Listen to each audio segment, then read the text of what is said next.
আপনি কি কখনো ভেবেছেন দুপুরের পর একেবারে স্বাভাবিক একটা এয়ারবেস আর মাত্র ২ ঘন্টার ব্যবধানেই সেই জায়গাতেই জারি হলো সর্বোচ্চ সতর্কতা?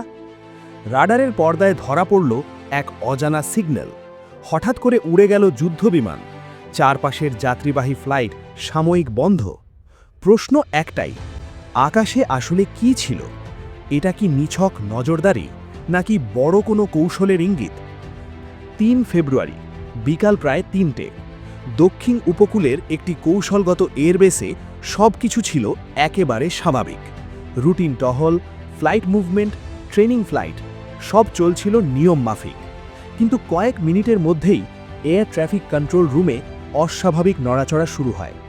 ডিউটিতে থাকা অফিসাররা লক্ষ্য করেন রাডারের স্ক্রিনে কিছু একটা ঠিকঠাক মিলছে না। প্রথমে মনে হলো হয়তো টেকনিক্যাল গ্লিচ, কিন্তু ধীরে ধীরে বোঝা যায় এটা কোনো সাধারণ ত্রুটি না। ২ ঘন্টা আগেও পরিস্থিতি স্বাভাবিক ছিল, কিন্তু এবার সিদ্ধান্ত নেওয়া হয় উন্নত রাডার সিস্টেম অ্যাক্টিভেট করার। নতুন রাডার অন হতেই ধীরে ধীরে পরিষ্কার হতে থাকে ছবি। স্ক্রিনে ফুটে ওঠে একটি অজানা সিগন্যাল, যেটা কোনো যাত্রীবাহী বিমানের মতো আচরণ করছে না। এর গতিপথ অস্বাভাবিক, উচ্চতা বদলাচ্ছে খুব দ্রুত, আর সবচেয়ে চিন্তার বিষয়, এই সিগন্যাল ট্র্যাক করা ধীরে ধীরে কঠিন হয়ে উঠছে।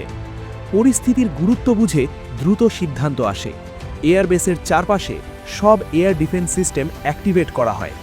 একই সাথে সাময়িকভাবে বন্ধ করে দেওয়া হয় আশেপাশের যাত্রীবাহী বিমানের ওঠানামা। কারণ একটাই, যদি কোনো ভুল সিদ্ধান্ত হয় তাহলে নিরীহ মানুষের জীবন ঝুঁকিতে পড়তে পারে। রাডারের পর্দায় তখন টান টান উত্তেজনা, সবাই তাকিয়ে আছে সেই অজানা সিগন্যালের দিকে। হঠাৎ করেই ঘটে যায় অদ্ভুত ঘটনা। যে সিগন্যাল এতক্ষণ রাডারে দেখা যাচ্ছিল তা কয়েক সেকেন্ডের মধ্যে একেবারে অদৃশ্য হয়ে যায়। কোনো বিস্ফোরণ নেই, কোনো ধ্বংসাবশেষ নেই, শুধু শূন্য আকাশ। কন্ট্রোল রুমে কয়েক মুহূর্ত নীরবতা। তারপর ধীরে ধীরে বোঝা যায় এয়ার ডিফেন্স অ্যাক্টিভ করার পর ড্রোনটি হয়তো নিজেকে লুকিয়ে ফেলেছে, অথবা এলাকা ছেড়ে চলে গেছে। ঘটনার পর সবচেয়ে বড় প্রশ্ন উঠে আসে, আকাশে আসলে কি ছিল? এটা কি শুধুই নজরদারি ড্রোন, নাকি কোনো দেশের গোপন কৌশলগত মিশন? বিশ্লেষকরা বলছেন এ ধরনের ঘটনা সাধারণত বড় কোনো ভূ রাজনৈতিক উত্তেজনার ইঙ্গিত দেয়।